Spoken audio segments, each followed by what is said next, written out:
RANTS, and hello to you guys over at YouTube. I've got a little surprise for Facebook and YouTube today because I have not just Instagram, which I'll go on in just a minute, but I also have a long lost friend that I haven't really seen for a while, but we're going to bring them back into the fray today. I am over here on my Periscope. You guys remember Periscope? Long before Instagram Live came around, Periscope was Instagram Live. And I used to do a bunch of videos over there called Jimmy Scopes. And so I'm bringing them back on today. I have a fourth device. So I usually use my devices to be on Instagram as the main one, Facebook here, YouTube there. Now that I have a fourth device, I'm bringing on my Periscope family. So welcome to Periscope, joining Facebook and joining YouTube along with Instagram. And so, yeah, those of you on Periscope, if you're just watching this for the first time, my name's Jimmy Moore. I usually talk about like nutritional health types of things in my work, but I have expanded my horizons a bit in what I talk about with this show I call Jimmy Rants. You see the logo back there on the wall for Jimmy Rants. And yeah, we just kind of go into a topic, and I do happen to have a health topic for today. So the way it works is I will do my rant. I look straight at Instagram and do it from there. And then when it comes time for questions and your comments, I will scroll over to your comments. Like I can see the comments that have been made over on Periscope. So that's how it works. That's how we're going to do this. And if your guys are ready, we'll get this show on the road. What's up, Audra? Thanks for being here over on Facebook. Come on in, guys. Make yourselves at home. Snuggle in tight. All right, here we go.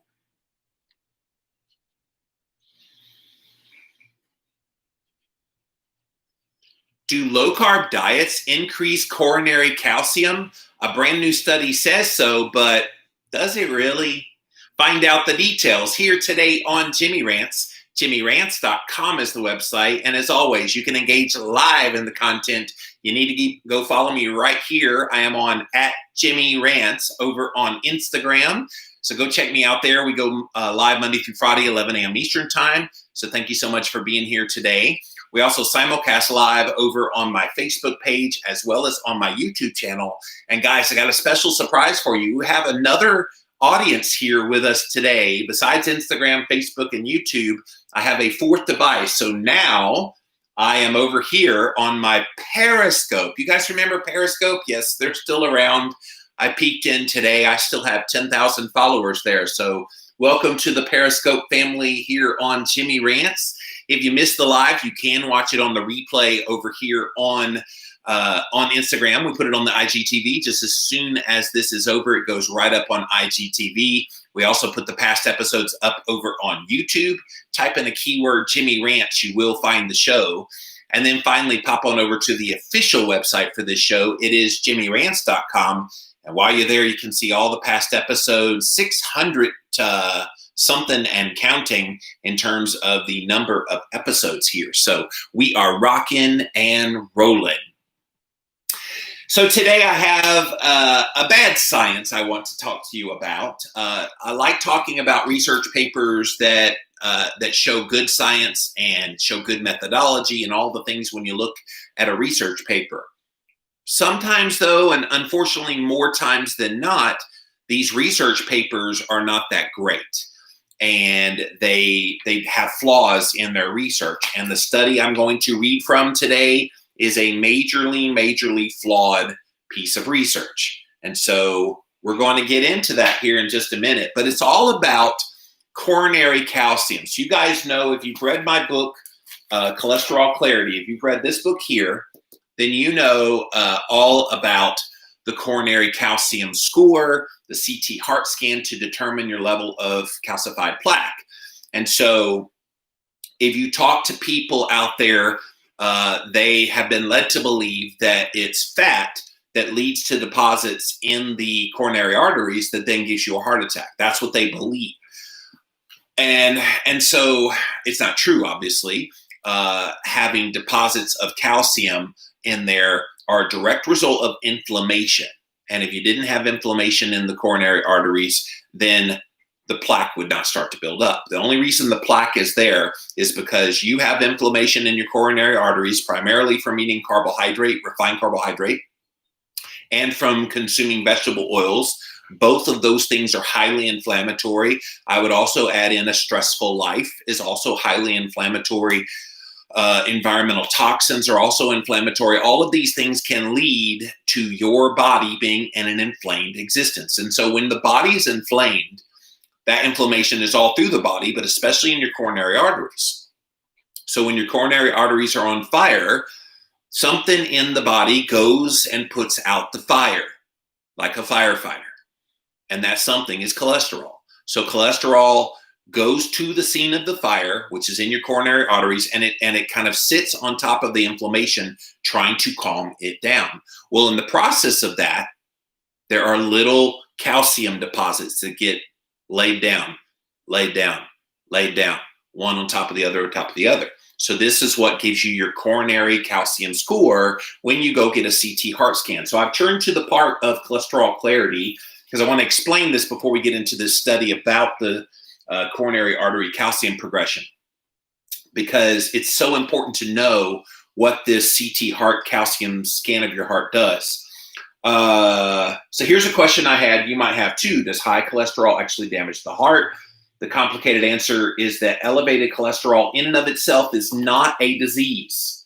The problem comes from oxidized LDL particles penetrating the arterial wall and turning into calcified plaques. So that's how you get that calcium in your coronary arteries. This is why I encourage anyone worried about high cholesterol levels to get a CT heart calcium scan of their chest, which will show if there's any calcium buildup happening in the arteries. And so it's something that's pretty routine. It's basically just a CAT scan of your chest, and it looks for actual signs of calcified plaque in your arteries. So this CT heart scan calcium score test is pretty inexpensive here in South Carolina. It was about $100. I've had a couple of them over the past decade, and pretty easy to do in about 3 minutes. And then a few days later, you get your score, which mine's a big fat 0, by the way. That is the goal. It must be ordered by a doctor, so you can't do it on your own. You have to get a doctor to prescribe a CT heart scan to get this coronary artery calcium score. And make sure it's the right one. Don't get the one where they shoot dye through your body. You want the one that does not do that. So yeah, 0 is what you're looking for on the coronary calcium score. So I say all that to say that we have a study now that just got published, and it's in the journal Arteriosclerosis, Thrombosis, and Vascular Biology. And it is from researchers out of, where are they from? I think they're in China. Yeah, China. And they looked at a low carbohydrate diet, and they claimed that a low carb diet is correlated directly with an increased progression of coronary artery calcium. Now imagine my surprise when I see a study like this, having written a book all about cholesterol, all about kind of heart disease and how it progresses and all the everything. And I hear that. Now, I never take things at face value. You guys know me well enough. I break down studies all the time here on Jimmy Rants. And when I saw this headline, I'm like, oh, there's got to be more to the story. And of course there is. There always is more to the story. So don't ever hear about something and take it at face value, because more times than not, there's more to the story than meets the eye. So let's get to the more than meets the eye so that you can better understand this as well. The title of the research paper, Low Carbohydrate Diet Score and Coronary Artery Calcium Progression, the results from the CARDIA study, C-A-R-D-I-A, okay? So the objective was to investigate whether low carbohydrate diets were associated with coronary artery. Basically, most people under the age of 50 in their heart calcium score. And then as they age and as they do things in their diet and lifestyle, it can make that progression of the calcium that much worse. So what they did was they included the participants who completed computed tomography assessment of baseline CAC, which is that coronary calcium, in 2000 to 2001. And then they did a follow-up in 5 to 10 years later, food frequency questionnaires at 0, 7, and 20 years. That's a big red flag. Food frequency. So they basically say, well, how much red meat have you consumed in the last year? How much blah, blah, blah have you consumed in the last year? They just go down the list. Can you remember all the everything? So it's really horrible trying to get patients to recall what they ate in a food recollection survey. So the CAC progression was defined as CAC of anything less than 0 at follow-up amongst the participants who had a baseline of 0. An annualized change of 10 or percent change of greater than 10% was also considered progression. Okay, so they had 2,226 included patients, average age of 40 and a half. 45.4% of them were men. The carbohydrate intake, listen to this. This is the key. The carbohydrate intake accounted for 49% of the total energy consumed. Let that sink in. 49% of their diet was carbohydrate. In what universe would somebody consider that a low-carb diet? And yet right there in their headline of their study, low carbohydrate diet and coronary calcium progression. 49%, what?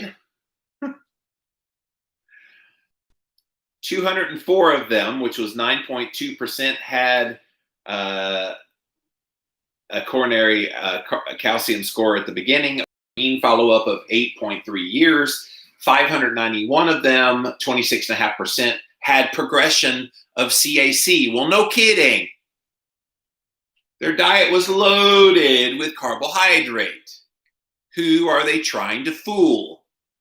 They're also pretending like carbohydrate of 40, it's actually 47.8%. Carbohydrate of 47.8% is going to be innocuous on that. No, we know carbohydrate directly impacts that coronary calcium score. We also know that vegetable oils do as well. How can they say with a straight face that this is a low carbohydrate diet? It's not even close. After adjustment for traditional cardiovascular risk factors and dietary factors, carbohydrate intake as a percentage of total energy was inversely associated with the risk of CAC progression. In other words, the lower your carbs, the higher the CAC progression. Whoa, whoa, whoa. 47.8%. Like, think about that, guys. In a 2,000 calorie diet, you're saying that right around 1,000 of those calories is coming from carbohydrate. You know what 1,000 calories worth of carbohydrates are? 250 grams of carbohydrate. That is not low carb in any way, shape, form, or fashion. It's just not. And yet they want to pretend like, oh, well, low carb leads to a progression of coronary artery calcium. No, it doesn't. That's not what we're seeing at all. And yet that's what we're seeing in this study being claimed. And so how, pray tell, can they get away with this other than people like Jimmy Moore calling them out on it on his show? This gets passed as good science, guys. And they wonder why people don't trust the scientific world. Trust the science, trust the science, trust the science. Well, the science isn't very reliable, at least in this case. Listen to this. Furthermore, the animal-based, but not the plant-based score was significantly associated with a higher risk of coronary artery calcium.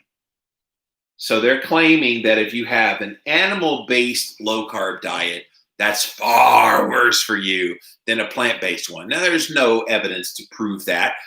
Neither one of these are low-carb diets. I guarantee you, if you put people on a purely carnivore keto type of diet, which is about as low carb as you get, carnivore is 0 carb, and you put it against a high carb plant-based diet, or let's just even say 50% carbohydrate plant-based diet, you're going to see a far different result. So their conclusion is low carb diets starting at a young age are associated with an increased risk of subsequent coronary artery calcium progression, particularly when the animal protein or fat are chosen to replace the carbohydrate. What are you supposed to replace carbohydrate with if not animal foods? You're supposed to suck on coconut oil, avocados. Like, what do they expect people to do? That's just the abstract, guys. Let me get into the actual study, because the study doesn't get any better. It just makes the point all the more how bogus this study really is. All right, introduction. Cardiovascular disease is a major public health issue and the leading cause of death globally. Healthy lifestyle choices are crucial for the prevention of cardiovascular disease. Adopting a healthy lifestyle earlier in life holds the potential to have a greater impact on cardiovascular disease risk reduction, whereas unhealthy lifestyle changes are associated with an increased risk for subclinical atherosclerosis in middle age. Low carbohydrate diets, which restrict carbohydrates in favor of more protein and fat, have gained substantial popularity because low carb diets can induce, at least in the short term, weight loss, which is considered to be beneficial for cardiovascular health. No. Low carb diets are more than just about weight loss. They always do this in studies. They always say, well, the benefits you get from low carbohydrate diets in your health are a result of the weight loss that they induce. No. Let's not pretend like when you reduce carbohydrates to a level that's therapeutic for you, you're not seeing benefits that go beyond the weight loss. You see a lowering of inflammation, you see a lowering of the blood sugar, blood pressure, insulin, on and on and on. You see all these direct benefits that come from carbohydrate restriction. So let's not give the credit to the weight loss that comes from the low carb diet. The low carb diet improves your health, which by extension of that helps you lose weight. However, due to relative high levels of protein, fat, and cholesterol in the diet, long-term low-carb diets may raise concerns over ketosis, abnormal lipid profiles, and renal effects. Guys, they have been saying these kinds of things for years. I've been around for over 15 years, and they've been saying these exact same talking points for years. And what I want to know is, if all of these things are so dastardly, why haven't we seen the bodies? Why haven't we seen bodies piling up of people that eat low carb, keto, paleo, real food, carnivore? Why aren't we seeing bodies piling up? Gee, I don't know. It's because maybe it's not as unhealthy and all the doom and gloom that they're claiming, even in studies like this one. So all of these things they say about low carb diets counteract the potential cardiovascular benefits of on your cardiovascular disease, and they don't. All right, so he looks at a few other studies looking at low carb diets. Let me go down a little bit. Coronary artery calcium assessed by computed tomography. So that's the CT. Literally, you go into a CT scan, they get the little image of your chest, and you breathe in and hold it. And then they move and then they get a little another, and then hold in, breathe, and hold it. And that's how they do it. And it's about a 3-minute thing. It's totally painless. If you've never had a CT heart scan, they're really cool, actually. Get your doctor to prescribe one. It's about $100, maybe a little bit more in other places, but here where I live, it's about $100. And it's really cool as a predictor of heart disease. And so they established this CT coronary artery calcium score to try to be a strong predictor of cardiovascular morbidity and mortality and to see if you have high cholesterol. This is something we noted in my book, Cholesterol Clarity. If you have high cholesterol and you're worried because your doctor wants to put you on a statin medication or some other therapy, just ask for a CT heart scan to confirm that you actually have signs of heart disease. Because if you don't have any coronary calcium in your arteries, you don't have heart disease. Why are you taking a medication? Why are you doing anything other than shifting your diet and lifestyle? If you got a zero, whatever you're doing to produce that zero, keep doing that thing to keep it at zero. It is shown that nutrition and diet are of importance in the progression of vascular calcification, and they are. Notably, the associations between dietary carbohydrates, coronary artery calcium, and other atherosclerotic markers have been an area of scientific interest as of late. The CARDIA study, which stands for Coronary Artery Risk Development in Young Adults, it's a prospective multi-center cohort study that's sponsored by the National Heart, Lung, and Blood Institutes. It includes black and white participants. It's designed to identify the influences of potential risk factors beginning in young adulthood on cardiovascular disease as they go later in life. Findings from the CARDIA study have contributed substantially to the knowledge about the importance of lifestyle and environmental factors during young adulthood to the development of coronary artery calcium throughout their midlife. So in this study, we aim to provide new evidence about the contribution of low-carb diets starting early in adulthood to future cardiovascular risk. By using the longitudinal CARDIA study data, we examine the association. This is the key. This is simply an associational study. An association does not mean causation. Association does not mean proves. Association does not mean we need to all go out and quit our low-carb diet if they make some bad conclusion. To keep that in mind as well, the science is very, very weak as it applies to people. Not all studies are created equal, and you need to know that. And if you watch Jimmy Rants regularly, you hear me talk about good studies and bad studies all the time. This is a very bad study. Even if it produced results that were very favorable towards low-carb diets, I would still call it a very bad study for determining anything. All right, so let's take a look at what they did. The subjects of the details of the CARDIA study design and examinations have been reported previously. Briefly, it's a prospective cohort study designed to investigate the evolution of cardiovascular disease risk. They have participants recruited from 4 field centers: Birmingham, Alabama, Chicago, Illinois, Minneapolis, Minnesota, and Oakland, California. In 1985 to 86, which was year 0 of this study, a total of 5,115 black and white men and women between the ages of 18 and 30 were enrolled in the study. Until now, 8 follow-up examinations have been conducted in year 2, 5, 7, 10, 15, 20, 25, and 30. As coronary artery calcium was first measured by CT scans at year 15 in the years 2000 and 2001 in the CARDIA study. So that didn't even come around until the turn of the century. So they didn't get the first CT scans until 15 years after the study started. For the purpose at the present study, we included all participants at year 15, which by then they had 3,671. Participants were excluded if one of the following data could not be available: baseline CAC data, follow-up, and some other issues that they negated. So the final study sample size that they analyzed was 2,226 adults. All participants provided informed consent, meaning go ahead and do and use this to your pleasure. And the study was approved by the institutional review boards at each of the field centers. All right, so how did they assess the diet? This right here is so key. How did they assess what these people ate? Because it matters.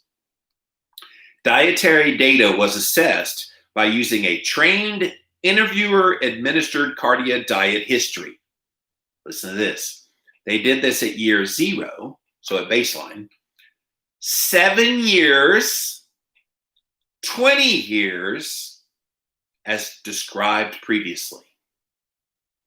Briefly, interviewers asked the participants open-ended questions about dietary consumption of 100 food categories, that reference 1,609 separate food items within the past month. So they tell them, okay, broccoli. How much broccoli did you eat in the past month? Broccoli, we going once, going twice. How many pounds of broccoli did you eat? Okay, one, okay. Okay, steak. How much steak, red meat steak did you eat in the past? What? You ate 50 pounds of steak in the last, what? Okay, 50 pounds. Grains, how many grains? How much grains did you eat in the last month? 0. What do you mean 0? Don't you know you're supposed to eat grains? Grains, bread, pasta. Okay, 0. And that's how they did it. Is that reliable science? Is that even close to good science? No, not even on a good day. Foods consumed were assigned to 1 to 166 food groups, devised by the Minnesota Nutrition Coordinating Center. Food group intake was assessed as servings per day of constituent foods based on their gram weight information. In the present study, we calculated the average of 0 and 7 dietary data in analysis to reduce potential confounding from a single assessment only, and to avoid the possibility that macronutrient consumption measured at year 20 may have been influenced by the measure of your CAC at year 15. So what they're saying there is they had to fill in the blanks of the missing years. And it's kind of like those movies where they have extras and they need a big crowd, but they have like 100 extras and then they just CGI them everywhere. That's basically what they did. They got a very small little sample, like the last month of what they ate, and then they extrapolated that that's how they ate over the years. Is that good science? Not even close. Do you see how they can really make this look like anything they want it to look like?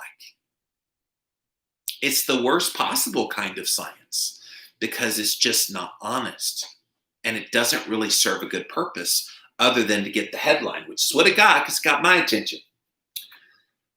The macronutrients, which are carbohydrates, fat, and protein, were expressed as the percentage of total energy calculated as daily calories derived from each macronutrient divided by the total number of calories for the day. It is supposed that the effects of long-term carbohydrate restriction can be varied since different types of proteins and fats from animals and plants are chosen to replace carbohydrates to provide enough energy. Therefore, we calculated animal and plant-based low-carb diets as a score, respectively, as reported previously. The points of each of the 3 macronutrients were summed to create an overall low-carb diet score. Plant-based low-carb diet score was calculated by the summation of the points for carbs, plant protein, and plant fat as a percentage of total energy. The same thing they did with the animal-based foods low-carb diet score, calculated by the carbohydrates, animal protein, and animal fat as a percentage of total energy intake. So as a result, the highest score represented low carbohydrate and high animal or plant protein or fat intake. I know that's just kind of giving you how they split it out. So the measurements for the coronary artery calcium were measured at 15, 20, and 25 years using a standardized protocol. At years 15 and 20, the Cardia study conducted either a cardiac-gated electron beam CT scan or a multi-detector CT, depending on the study site. Basically, they were doing it. At year 25, given the high reproducibility at previous examinations, a single CT scan was performed using a multi-detector CT scanner. The comparability of and multi-detector CT have previously been demonstrated. Scans were read centrally by a trained reader who was blinded to who the participants were. Coronary artery calcium was scored using the Agatston method. So that's the common method for determining the score, which was calculated for each of the calcified lesions, and the scores were summed across all lesions within a given artery and across all the arteries. So that's basically all the typical protocol they do when they're reading those scans to look for calcified plaque to get you your calcium score. So nothing out of the ordinary. Measurement of other covariates. They looked at the demographic, lifestyle, and education characteristics, things like age, race, sex, smoking status, alcohol consumption, physical activity, education. All of that was assessed during the interview. Educational attainment was categorized as greater than 12 years, meaning up to high school degree. 13 to 16 years, meaning college degree or similar level of education, or more than 17 years, which is a postgraduate degree, MD, JD, PhD, those kinds of things. Smoking status was classified as either current, former, or never. Participants rested in the sitting position for 5 minutes before they did the blood pressure. They were measured 3 times at 1 minute intervals with a random 0 on the right arm. The second and third measurements were averaged and recorded. Lab tests were also performed. Briefly, they did an overnight fasting blood draw using the EDTA vacuometers. All right, let's keep going here. Oh, they also did total cholesterol, LDL cholesterol, HDL cholesterol, triglycerides, creatinine, fasting plasma glucose, that's blood glucose. Diabetes was defined as having a fasting glucose of more than 126. Hypertension defined as taking antihypertensive medications, having a diagnosis of hypertension, or having 3 consecutive systolic blood pressure readings of 140/90 or greater. Body mass index was calculated as weight divided by the square of your height. So all of those were the ways that they measured their health at the very beginning of the study. All right, the statistical analysis. Normally distributed continuous data were expressed as a mean SD, and the non-normally distributed continuous data otherwise were expressed by the median. Categorical data was expressed as numbers. CAC was evaluated at baseline, year 15. All continuous characteristics reflect the average of 0, 7, 15. And then the dietary data, the averages of years 0 and 7. That's just a whole lot of gobbledygook to say they tried to streamline the information down so that it could be usable for this study. All right, let's see if we can get to the good part, or the not so good part, so I can rant a little bit about that.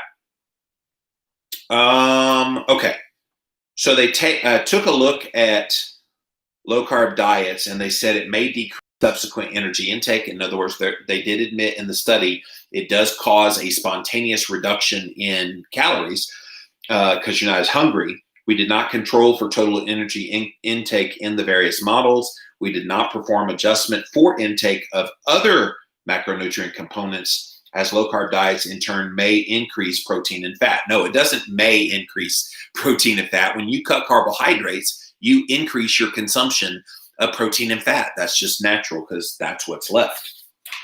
We performed adjustment for dietary intake of micronutrients, which have been reported to be associated with the risk of coronary artery calcium progression in multivariate nutrient density models. We further used a restricted cubic spline regression model with 3 knots to assess the non-nuclear dose response association with carb intake and this progression of CAC. We did a time varying sensitivity analysis for participants who are identified with the progression, blah, blah, blah, blah, blah. So that's all the gobbledygook of how they got to the conclusions that they came to. So let's get to those conclusions. The characteristics of all the included participants were summarized in Table 2, and Table 2 was back here. Anyway, I'm going to explain it. You don't have to see it. Here it is. The average age at the first CT scan was 40.3 years old. That was in year 15. Remember, they started when they were young.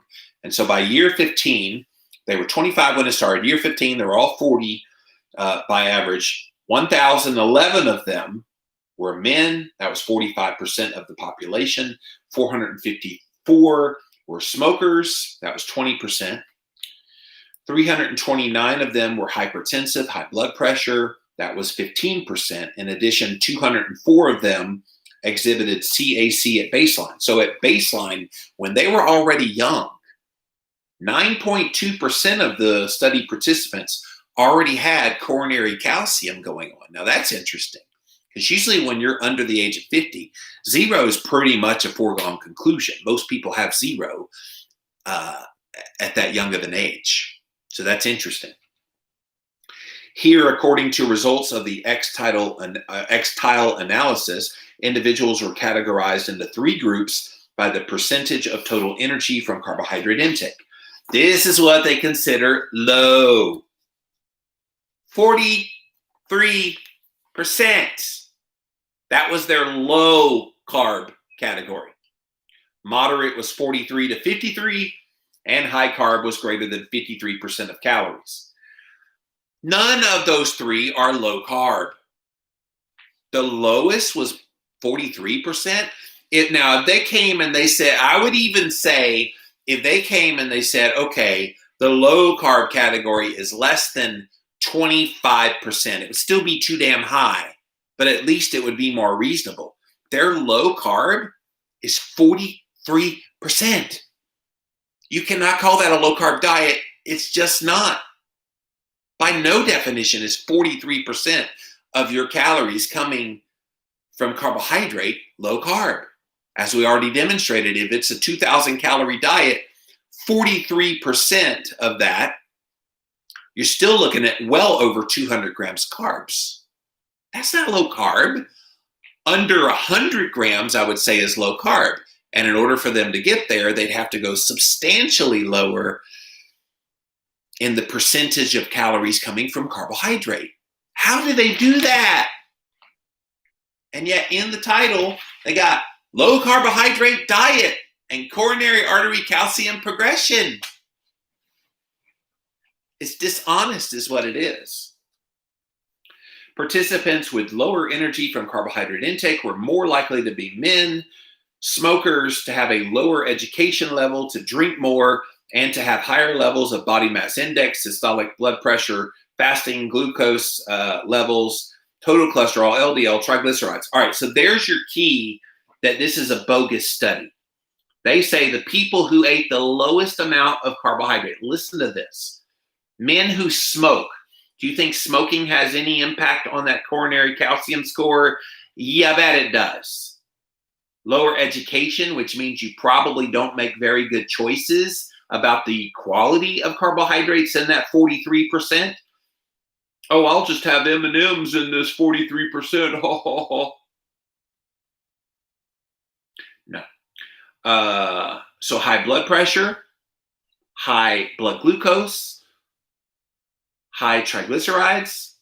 Guys, if they were actually carbohydrate restricting, the blood pressure would be down. The blood sugar would be down. The triglycerides would be down. They're fooling themselves if they're pretending like people eating low carb have bad markers in those areas. You just don't. With regard to dietary patterns, participants with lower energy from carbohydrate intake tended to have higher energy intake of protein and fat. Well, duh. What else is there to eat? If you're not eating carbohydrate, you're eating fat and protein. Why is that hard to understand? You're also having higher dietary magnesium, calcium, and vitamin D. Hey, that's okay. All of those things are healthy for you. Along with lower dietary fiber. You could get fiber if you want it, but it's not a be-all, end-all. However, there were no significant differences regarding race, hypertension, and diabetes prevalence, physical activity, and HDL amongst the 3 groups. That's another problem. If the HDL of the low-carb group, lowering carbs and increasing their fat intake, if the HDL was the same as both other groups, that tells you they weren't eating enough fat and they weren't restricting carbohydrate enough. Because when you lower carbs and increase fat, one of the telltale signs that you're doing it well is your HDL goes up. And it didn't happen. All right, so now they're getting into the association between dietary carbohydrate and this CAC progression. So during a follow-up period of 8.3 years, 591 cases had progression of coronary artery calcium. That was 26.5%. The percentage of CAC progression decreased as the carbohydrates in the diets increased, low versus moderate versus high carb, as results yielded from both unadjusted and adjusted models. The most significant progression was found in those who had the lowest carb intake.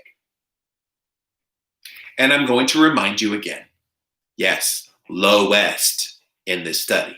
Not low, not low carb, lowest of the three categories. Now, why did the other two categories not see coronary calcium deposits like the ones that I don't know? See, there's so many confounding variables here, from the smoking and the drinking and all the everything. I don't know what other factors are playing a role in those other ones not having near the progression. In the final model, the hazard ratios of CAC progression comparing the moderate and the highest carb diet intake with the lowest carb were 0.84. Shows the restricted cubic splines of a risk of CAC progression along levels of carbohydrates as percentage of total energy.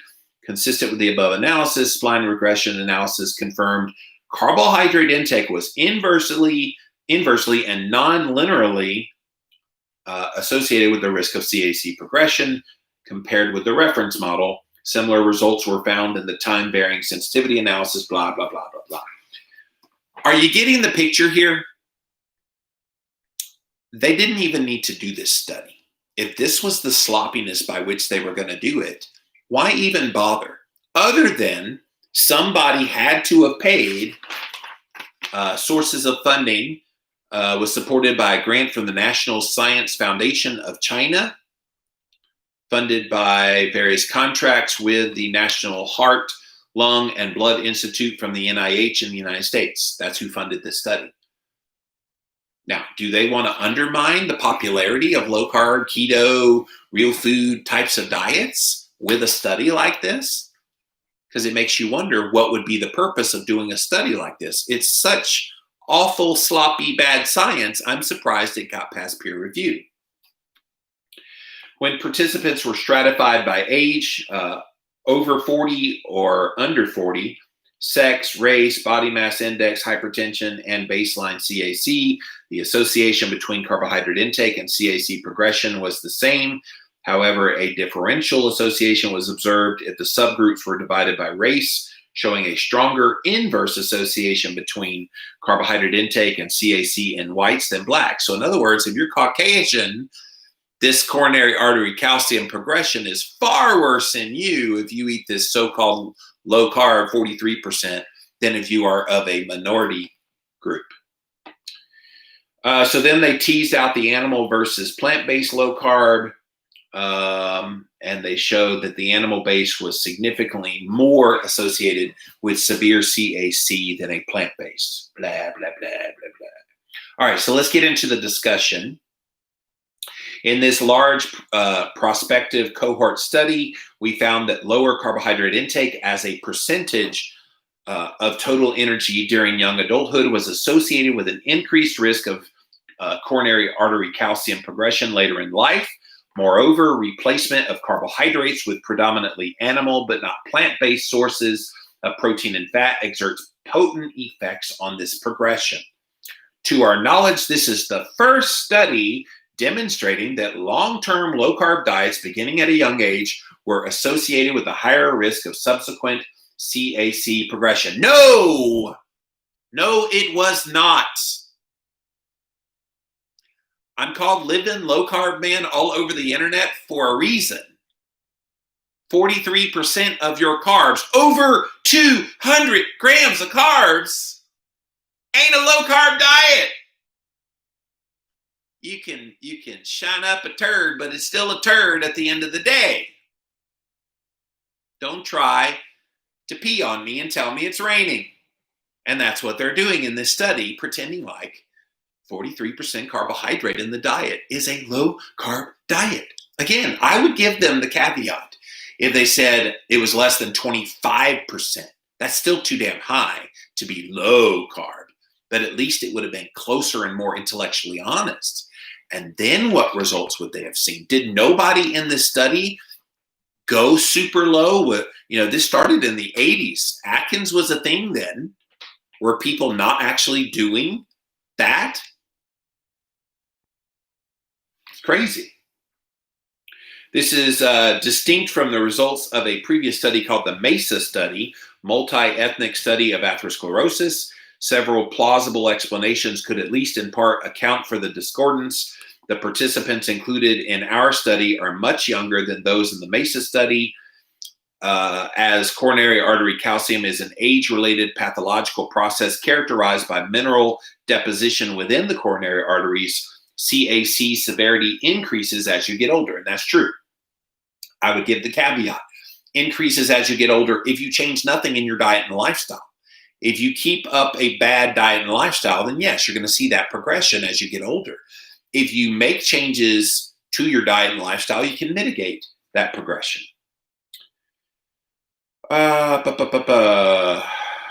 The potential role of low-carb diets on coronary artery calcium progression may be overwhelmed among the relatively older adults enrolled in the MESA study. Indeed, our findings confirmed an attenuated tendency between low-carb diets and coronary calcium progression in older participants. On the other hand, the different carbohydrate intake as a percentage of total energy across the study population was also a possible confounding variable.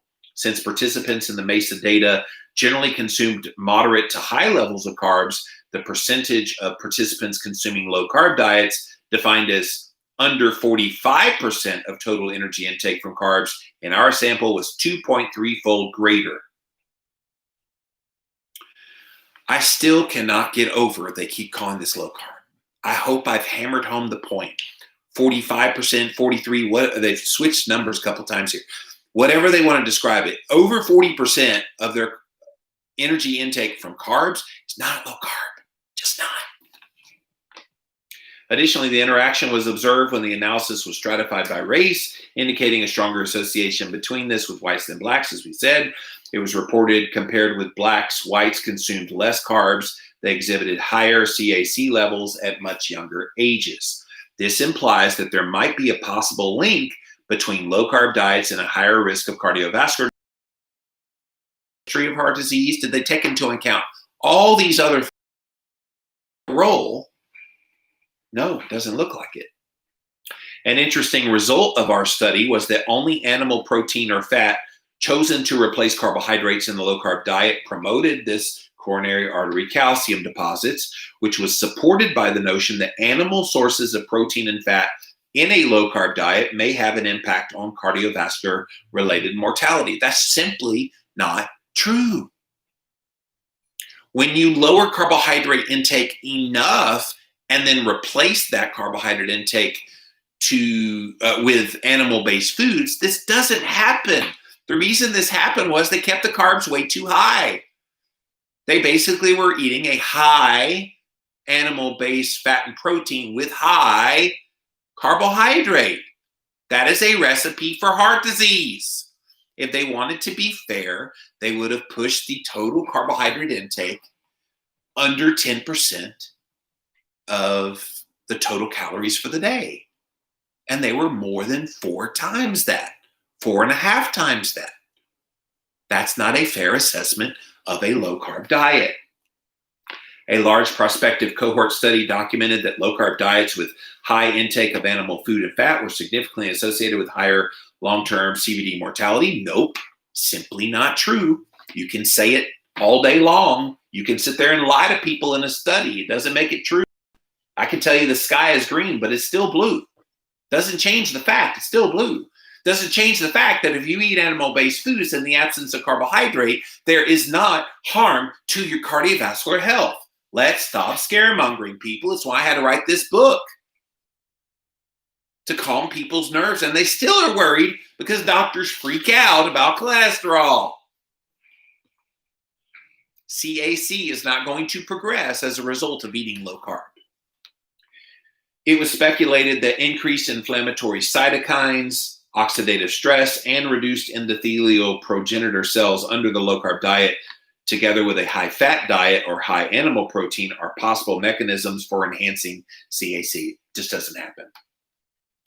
Thus, it is crucial to incorporate quality and types of macronutrients when investigating the association of low-carb diets with CAC progression. No, it's crucial to incorporate low enough carbohydrates to get the benefit that you're looking for or to get the result of what you're trying to test. Stop being intellectually dishonest with people. How does a scientist who has a PhD, an MD, how do they get away with such unethical research practices? Why does it take a layperson who has no background in science to break down this convolution of science? It's horrible, you guys. And yet they do it all the time.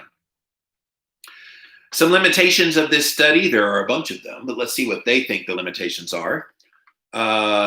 First, dietary intake is not perfectly measured because they used food frequency questionnaires. Ya think?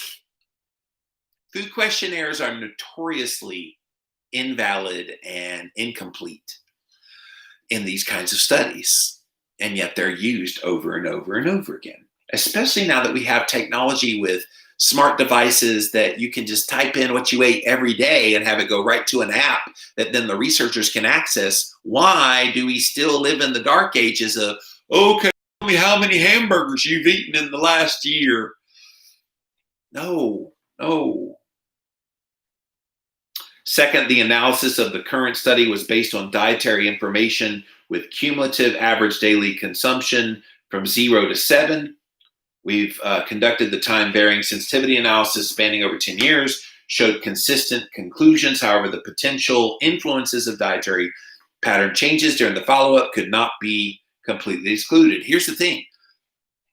People change their diet often. Sometimes they'll get on a kick to go low fat. Sometimes they'll get on a kick to binge and have crappy garbage. Maybe they'll try a low-carb diet, a real low-carb diet, not one like this study. So it's like you can't really extrapolate what people are doing based on one small sample and then trying to replicate it and say, this is how they eat. That's horrible science as well. Third, despite our careful adjustment for the known and suspected confounders, residual confounding cannot be completely ruled out because of the observational nature of prospective cohort studies. This is so key, guys, that they're admitting this in their study. They're saying that you really can't rule out all these confounding variables. They matter. They make a difference in the final outcome. And so whatever conclusion we come to, you really can't hang your hat on it. All a study like this does is sets up a really good hypothesis to be tested in a randomized controlled trial. Now, the problem with CAC progression and looking at a dietary thing is you can't lock people up in a metabolic ward for 15 to 30 years. A little bit unethical. I'm trying to think if somebody offered to lock me up in a metabolic ward for 15 years, what that would be worth to me. Meaning I could not get in the outside world for 15 years. $15 million, $1 million a year? And then get out and have the money and, I don't know, be worth it. But that'd be a hell of a expensive if you had even 100 people involved in that. That'd be a lot of money. And that's just for paying the people participating. Could you imagine? Taken together, we found that low-carb diets beginning at early adulthood were associated with an increased CAC progression as they entered middle age, particularly when animal protein or fat were increased. As a popular strategy for weight management, long-term animal-based low-carb diets should be advocated with great caution to avoid the potential impact on coronary atherosclerosis. This was actually published in the October 16th, 2020 issue of the journal Arteriosclerosis, Thrombosis, and Vascular Biology. And it's complete and utter garbage science. It's garbage science, guys. I still cannot believe this passes for science in 2020. All right, I'm dying to see what you guys have to say. We're going to go here first over to Instagram. Then if you joined us late, we now have Periscope. So welcome to my Periscope fans. We're going to get to your comments next, then Facebook, then YouTube. Thank you all for being here today on Jimmy Rants. JimmyRants.com is the website. We go live 11 a.m. Eastern Time, Monday through Friday, right here, Jimmy Rants on Instagram. Lavender Love, you're supposed to suck in air besides carbs. Wow. Yikes. How do they dare call this a study, says Cat. Cat, you tell me, how do they get away with doing studies like this and it being legitimized? Like, to me, that's criminal, to legitimize this kind of research, thinking it matters, thinking it means something. I don't know. It's just a shame this kind of research study gets out there. And it's why I do this show here, so that when there's bad science, you guys can tell the difference. Like, I hope it's quite obvious why this is extremely bad science. I don't think I need to reiterate the fact why this is such bad science on so many levels. It's not even funny. Cariana says, is the calcium scan itself still controversial amongst cardiologists? Oh, you bet it is. They think it's bunk because, and those of you that haven't followed CT heart scans and the controversy around it, a lot of cardiologists say, yeah, it's okay to do the CT scan to see the calcified plaque, the hard plaque, but it doesn't show you the soft plaque, and the soft plaque can be a problem as well. And yes, while it's true you do have soft plaque in there, which is the pre-calcified plaque when it's soft like that. Once it's calcified, that's showing you the advanced progression of this. So if you have a big fat 0 on your CAC, you don't have to worry about soft plaque because it really hasn't done anything to calcify yet. And again, it has nothing to do with the amount of fat that you eat, the amount of cholesterol you eat. That's what they're claiming in this. Well, when you cut your carbs, you're eating a lot more animal cholesterol and animal saturated fat. That's what the implication is there. But when you truly lower your carbohydrates to a therapeutic level, I would say definitely below 20%, but probably most therapeutically below 10% of your total calories, that's when you're going to get the benefits. But yeah, it's still, cardiologists, they love making money from doing heart disease. Although, what was it, earlier this year, it might have been last year, there was a brand new thing put in the cholesterol guidelines that if you get high cholesterol, listen to this, you guys, if you ever go to your doctor and they say you've got high cholesterol, you need to be on a statin. Before they're supposed to push the statin on you, they're supposed to have you go get a CT heart scan. This is in the new cholesterol guidelines that came out. Like I said, it was either earlier this year or sometime last year, all the months pushed together this year. But it's a new standard, guys. So make sure anybody in your life that a doctor's trying to push a statin medication on them, you explain to them, look, you're supposed to get a CAC score, a CT heart scan. So tell them to ask for the CT heart scan. The doctor can prescribe it. They give you a prescription to the CAT scan to do the little 3-minute tests, about $100. And then you can have that run and get your score back. And if it comes back a big fat 0, it doesn't matter what your cholesterol is. Doesn't matter really anything else. The only other number that might matter is if your inflammation levels, things like HSCRP, homocysteine, IGF-1, all of those, they measure them and they come back elevated for signs of inflammation, then it just means you need to make some changes. But if you get a big fat 0 on your CT heart scan, you're good for the next 5 years. You don't have to run it again. It's not something you have to get every single year. If you get a 0, you don't have to test again for 5 years, 5 to 7 years is basically what they say. But yes, still controversial within cardiovascular circles. Angie says, my late dad's endocrinologist told me that 160 to 200 grams of carbs a day was what they considered low carb. Yeah, because they're stupid. Clinically speaking, maybe that's low carb compared to the 300 to 400 grams a day that the Standard American diet has. But if you're trying to get a therapeutic effect, go low. And the reason they go to that 160 to 200, by the way, Angie, is they are under the assumption that your brain requires 130 to 140 grams of carbs to operate. So below that, your brain won't work well. And the reason they do that is they determine that when you're a glucose burner, you need 130 to 140 grams of glucose to fuel your brain. What they don't think about, though, is when you don't fuel your body with glucose and you fuel it with ketones, guess what your brain gets fueled with? Ketones, which is the preferred fuel source for the brain anyway. So that's why they go that high. They're scared to death to go below 100 grams of carbs. Low carb New Yorker, my friend's dad is on the brink of death, type 2 diabetes, just coded. And then they discovered triple blockages going into organ failure. My numbers look great. I have a coronary calcium score of 8. That's incredible. Anything really under 50 is pretty good with a CAC. 0 is ideal, but 8 is not horrible.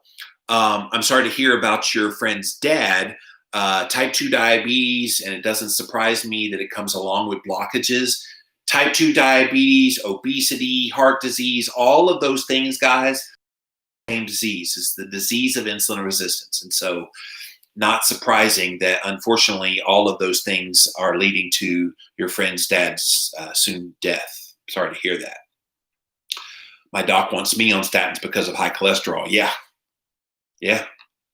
Angie says statins actually cause diabetes and cancer, so don't take it. Oh, it does worse than that. In Cholesterol Clarity, I talked about the increase not just of diabetes and cancer, but actually of heart disease itself. It actually increases your risk of heart disease by as much as 12% because it reduces, when you take a statin, it takes away CoQ10 out of the body, which is a key heart health element. So yeah, they're bad news. Chapter 5, if you ever pick up my book, Cholesterol Clarity, go right to chapter 5 if you want to learn about statin drugs, because I tell you the truth about it. And then if you want to know why doctors are so clueless about cholesterol, go read chapter 10, because I talk all about why they're clueless. You know, and I'm not anti-doctor, but doctors are trained in a certain way. And it has nothing to do with diet and lifestyle. Just got a DM today on Instagram from a lady who said, oh my gosh, my doctor keeps pushing the statins and I don't understand why he's not talking about diet and health and da-da-da. And I'm like, he's not trained. He's not trained. It's not what he does. I think there will never be any meaningful change until policymakers step up and accept newer, unbiased research to redirect the medical field. And that's a ship hard to turn at this point.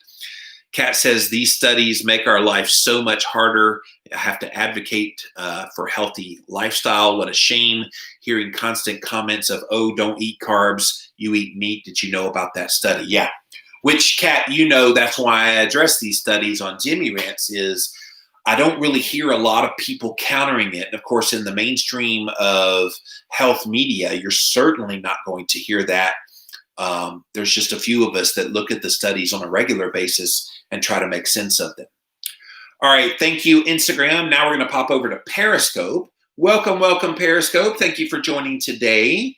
And let's see if we got any comments over here. Trying to remember how you see the comments. It's been a little while since I've done Periscope, so my apologies, you guys, for. All right, oh, there they are. Okay, I knew I had to tap the screen and then scroll. Okay, fear tactics. They have to sell their garbage. Oh, yeah, they do that, and they do that well. I'm waiting to get calcium removal surgery. Calcium removal surgery? What is that? 49%, nothing to see here. Wow. Yeah, 49% carbohydrates, and they think that's low carb. I have inflammation just hearing that number. Yeah, I was trying not to have a coronary hearing this bad study. Low carb equals better control of your health. Yes, exactly. Fear seems to be in abundance these days. Yeah, fear they have taught us this year. Fear sells, and it sells hard. The more carbs you eat, the more likely you believe. Yeah, tell people they can have 45% 50% carbohydrates in their diet, they're going to be like, yeah. If people successfully lower the carbohydrates, they will see and feel the benefits for themselves. That's true. That's true. Great to see you. Well, great to be here. And thank you, Periscope. Since I have a fourth device now, I usually go live on Instagram as the main page and Facebook and YouTube. But since I have the device, I decided to go live on Periscope. Still got 10,000 followers over there. So I thought I'd give you guys a little ringy dingy here today. So thank you for joining. Thank you. And let's go over now to my Facebook page. What's up, Facebook? Jason says, my doc says I have familial hypercholesterolemia. There's no way he knows that unless he ran one specific test, Jason. And next time you go in, ask him, did you run the Ambry genetics test for familial hypercholesterolemia? Ambry, A-M-B-R-Y, genetics. That's the name of the test. If he did not, that test was $1,200. If he did not run that test, you need to say, well, how do you know I have FH? Because that's the only way to test for FH is to run that test. Been various strictness of carnivore for the past 2.5 years. Triglycerides better when carnivore is very strict. Coronary calcium score is 0. 2 tests in 5 years. Carnivore-ish numbers are total cholesterol 315. Trigs 257. Your trigs are a little bit high. HDL 45. LDL 218. Strict carnivore numbers. Total cholesterol 283, trigs 91. There's trigs going down. HDL 44, LDL 221. The only thing on that profile that I see that might need a little help is the HDL of 44. But your triglycerides dropped significantly. You can actually bump up that HDL by eating a little more saturated fat in your diet. But overall, those are great numbers. These push my buttons. I'm so grateful that you find them, unpack them for us here so we can be aware and be armed with good knowledge. It's such a huge blessing. Yes, thank you. Jason says, Doc says that while my CAC is 0, he thinks I have lots of soft plaque. Yeah, see, that's the thing, Jason. There's no way to measure soft plaque, so how do they know? It's scare tactics, if you ask me. Tanya says, very interesting about requiring the CAC before issuing a statin. Yeah, they just put that in the updated cholesterol guidelines. I did a whole Jimmy rants on the updated guidelines. Most people don't even know that doctors have cholesterol guidelines that they follow. And so in the guidelines now, before they can even push a statin drug on you, they're supposed to say, all right, you have high cholesterol. Let's get a CT heart scan to see what your heart calcium score is. And if they don't do that, then they're not following the guidelines. So call them out. I'm going to use that as another case point with my folks. Yes, please do. Please do. All right. Thank you, Facebook. Now let me pop over here now to my YouTube channel. What's up, YouTube? Craig says 49% equals low carb. Did you know 4 out of every 3 people don't understand fractions? That's true, because if 49% of the total calories are coming from carbohydrate, unless you're only having protein or only having fat, carbs are going to be the highest category. So you're right, it's high carb. Let's just 50-50 it down the middle with protein and fat, 25-25. Like people didn't get it, but I love it. 4 out of every 3 people don't understand fractions. That's good. You guys are funny. Bunny Foo says, it sounds like, as usual, they are expecting people to check their thinking at the door and just accept the conclusions without question. Well, you know me well enough that I'm going to call that out on Jimmy Rants every day of the week. I love how they construct a straw man argument and attack that instead of a true low-carb diet. Yeah, they know if they actually look at a low-carb diet that's genuinely under 10% of calories, they would have had far different results from this. Craig says, can you explain how ketones are the body's preferred energy source? I'm confused, as we know the body will flush out alcohol first, then carbs, then proteins, then fat? Or am I answering my own question? Yeah, you did answer your own question. A little bit off topic of what we're talking about. We do have Ask Me Anything tomorrow if you want to ask that again. But in short, the body utilizes, especially the brain and the heart and different organs in the body utilizes ketone bodies more efficiently than it does glucose. Doesn't mean you still don't have glucose dependent functions in the body. You do, but you can get that from fat and protein that you consume. And so, yes, you're right. It flushes out alcohol and then carbs, and then it goes to protein and then the fat. That is the order by which it burns. And so when you shift over to fat and protein primarily as your energy source, you get rid of the glucose predominantly in your body and you shift it over to the ketones, and that gives you the fuel. It's why you're satiated. It's why your brain is happy and why you think clearer when you're either fasting or you're on a ketogenic diet. It becomes pretty quickly evident that the body loves to burn ketones for fuel. But thank you for that. I still feel like I'm wasting my breath talking to these kinds of people. Yeah, maybe, but that's just the kind of things that we have to do in order to, I guess, try to educate. Because it does make our lives harder, Kat says, have to advocate for a healthy lifestyle. Yeah. It's a shame, but it is where we are. That's the unfortunate thing. But it just means we remain vigilant and we just keep doing what we do and keep trying to drop little hints here and there. Been doing this since 1999. My calcium score is 0. Go, Jen. That's awesome. Yeah, I'm due to get another one pretty soon. It's been probably 5 or 6 years since I've had one.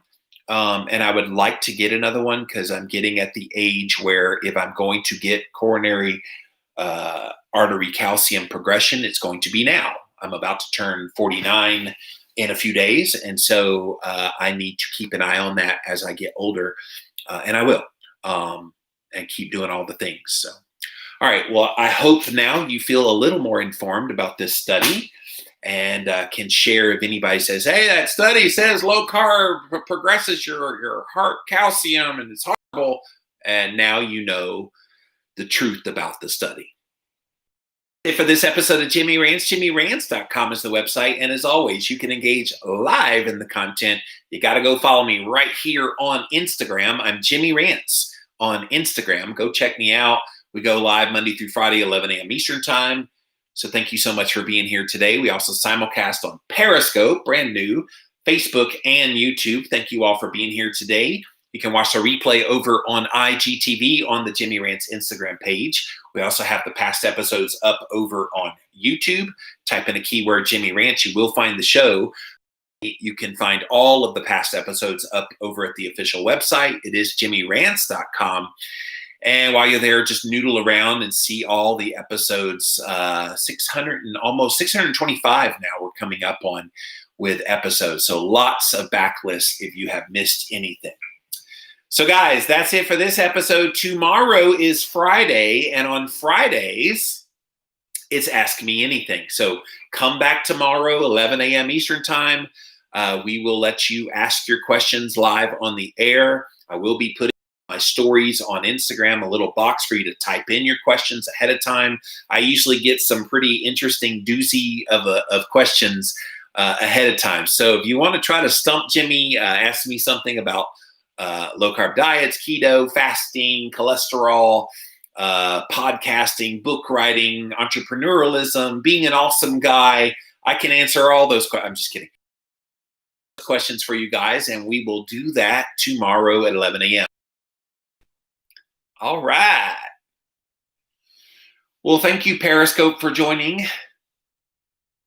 That was neat to have you guys here. Have you been okay? I've missed your streams. Yeah, I went over to Instagram because, quite frankly, it was a lot easier than Periscope. Periscope kind of fell off the map there. It was really hot for a while, and then Instagram Live came along, and Periscope just became a thing of the past. But today, I had a fourth device that I thought, hey, where else can I go live from? And then I saw I still had 10,000 followers on Periscope. So you're here. I see they're ending Periscope at the end of March. So I think they're going to try to integrate it with Twitter.